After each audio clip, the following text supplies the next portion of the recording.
సంవత్సరాలు గడిచాయి, కొత్త దారులు ఏర్పడ్డాయి. అలాగే తన సినీ ప్రయాణం మొదలైంది. తను నేర్చుకున్న కళకు శిక్షణ తోడయ్యేసరికి అది తెర మీద నిజంలాగే కనిపించింది.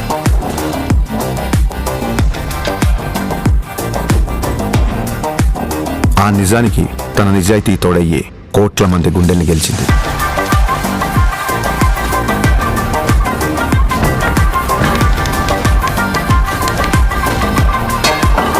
ప్రయత్నంలో లోపం లేకపోవడంతో ఫలితానికి సంబంధం లేకుండా ఎంతో మంది అభిమానుల్ని ఆయన దగ్గరికి చేర్చింది.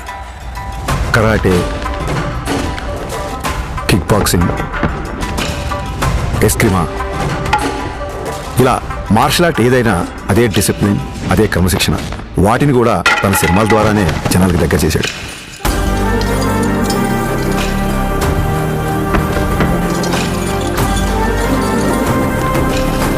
సినిమాలో చూపించే స్టంట్లు, ఫైట్లు జనరంజకంగా, ఆకర్షణీయంగా ఉంటాయని మనందరికీ తెలుసు. కానీ కళ్యాణ్ గారి సినిమాలోకి వచ్చిన తర్వాత ఆ యుద్ధ కళల్లో, ఆ ఫైట్స్లో, ఆ స్టంట్స్లో ఒక హానెస్టీ, ఒక నిజాయితీ, ఒక క్రమశిక్షణ, ఒక నిబద్ధత కనిపించడంతో ఆ మార్షల్ ఆర్ట్స్ అనేవి జనాల్లోకి చాలా వేగంగా దూసుకెళ్ళాయి.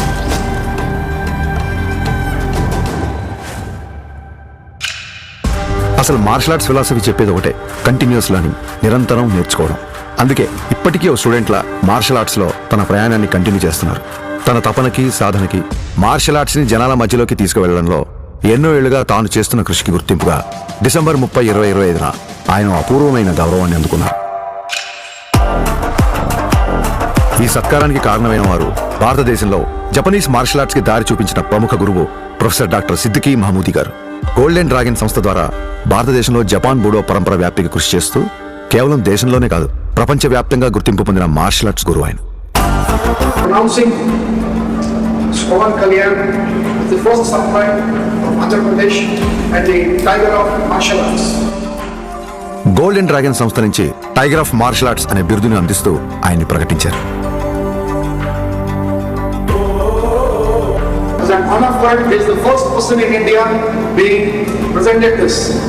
సోగో బూడో కాంట్రికై సంస్థ ద్వారా 5th డాన్ గౌరవాన్ని సోకే మురమత్సు సెన్సై నేతృత్వంలో టగేదా షింగన్ సమురాయ్ పరంపరలో పవన్ కళ్యాణ్ గారికి స్థానం కల్పించారు. ఇక్కడ టైగర్ అంటే హింస కాదు, హింసను అదుపులో ఉంచే బలం. బలం అదుపులో ఉండాలని చెప్పడమే ఆ బిరుదు యొక్క అర్థం. కళ్యాణ్ గారికి తెలుసు, ఈ గౌరవం తన మార్షల్ ఆర్ట్స్ ప్రయాణంలో మరో కొత్త అధ్యాయం మాత్రమేనని. ఈ గౌరవం, గుర్తింపు ఆయన బాధ్యతను మరింత పెంచాయని చెప్పక్కర్లేదు.